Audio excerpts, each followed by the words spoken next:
because you guys like get right to the punch every time. You're like, all right, moving right along. Ladies and gentlemen, come to the stage right now, Mike Reidy.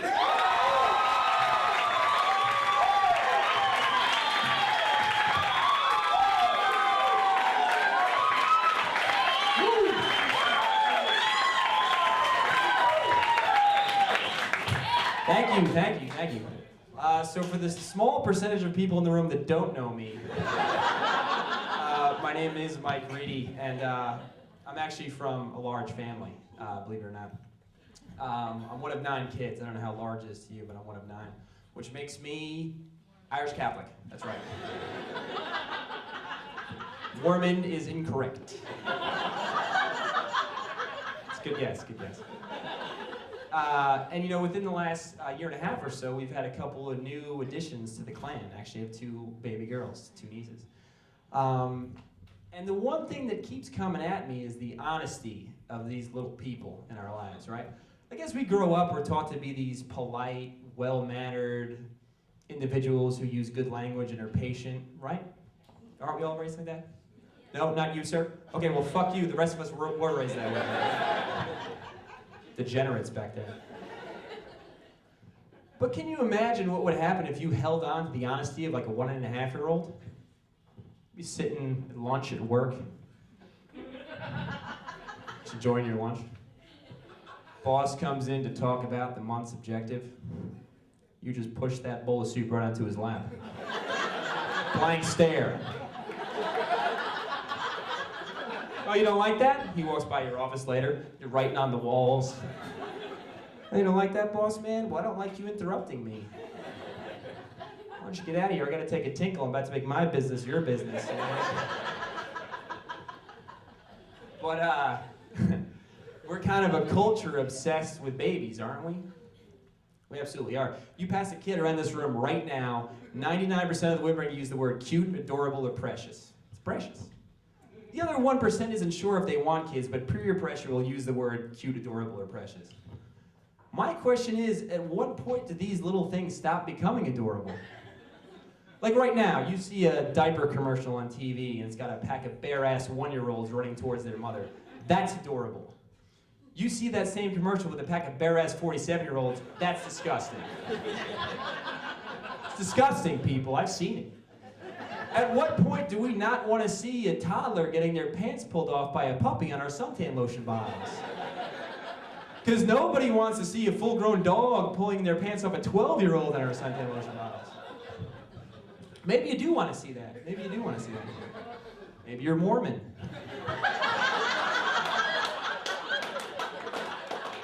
I don't know, Catholic.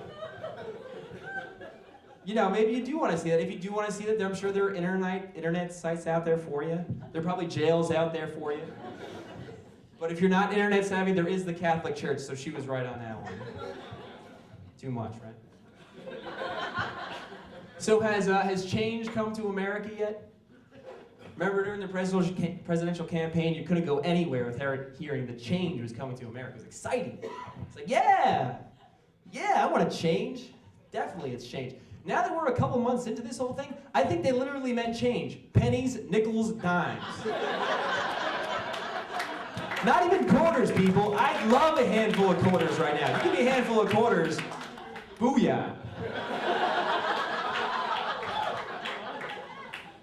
But I think I'm one of the only people that, like this recession of depression, makes me feel smart, really smart.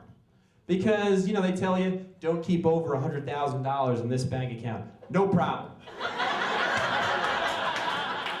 Easy. I was gonna burn this 40 bucks at the bar tonight. Not gonna keep it in the bank. Super simple. You all should feel smart about yourselves too, because this isn't a nice establishment.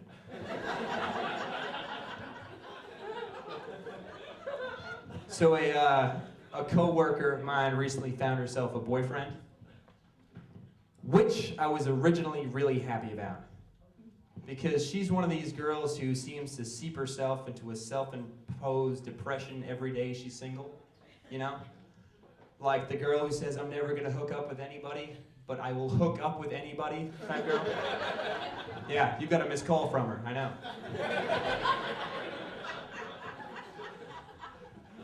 But what turns out is that the lonely girl is nowhere near as annoying as the brand new I have a boyfriend girl. You know this person. This person will use any opportunity to let them know that they are no longer single. No longer single. Be at work and I'll be like, hey John, want to cut out and grab some lunch, buddy? She'll be like, my boyfriend eats lunch. He eats lunch every day. Now that we've been dating, sometimes we go to lunch together. Other days he actually brings his lunch, but that's because he's, cost conscious, but he's not cheap, he's frugal.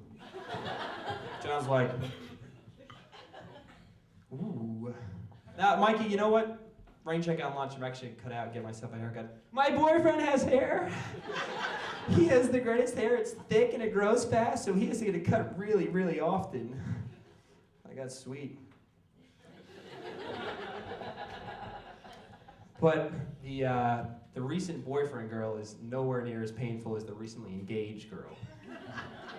Because the recently engaged girl seems to think that her ring looks bigger to the general public every time she uses the word fiancé. Now, fiancé is an annoying word. Fiancé would be annoying if it meant beer sale. Fiancé is annoying. You put it in the hands of an emotionally unstable woman and it's really annoying. My fiancé is picking me up after work. Awesome, Kelly. My fiancé is parking the car. Hope he gets a spot.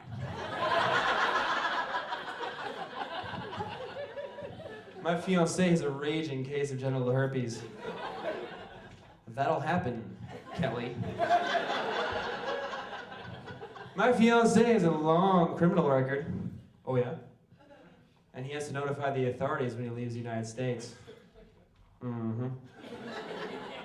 Therefore, my fiancé and I will be honeymooning in the beautiful Asbury Park, New Jersey. I actually hear it's beautiful there this time of year. But then, of course, he will no longer be my fiancé. Right, husband, I get it. You're getting married. Good for you. Congratulations, Kelly. Don't get me started on the recently married girl. But then it all comes back to the kid, right? It comes back to the kid. You found yourself the boyfriend, the girlfriend. You found yourself the fiancé. Therefore, you got the husband/wife.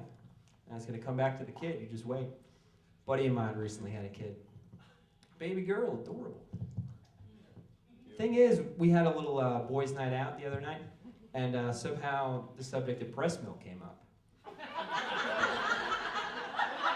Which is funny in and of itself, somehow. He's like, yeah, Mikey, avoid that. Gross. I was like, really? I guess I never thought of that before. My friends were like, yeah, Michael, breast milk, gross. Oh, okay, will do. Thing is, when you think about it, that's the one line where men stop liking breasts. It's like, okay, cup of regular milk, okay with me. Breast milk, disgusting. Which is odd, because generally men will do anything to get a look at a pair of good tits, and will say anything. It doesn't have to be a good pair. Big, small, misshaped, round, different sizes, pointing in different directions, whatever. Let's see them, bring them out. Christ's sake. But it seems that milk is where we've drawn the line. Why milk? We've got no problem drinking it off the bottom of a cow's ass. But it's breasts where we draw the line. It's ridiculous. So apparently to the average male, you have 2 glasses of milk right in front of you. One's from the supple breasts of Miss USA, and the other's from the bottom of a mud-sitting, grass-eating cow. And the answer is clear. Move over, Miss USA. I'll take that glass of milk, ladies and gentlemen. Thank you very much for coming out in the rain.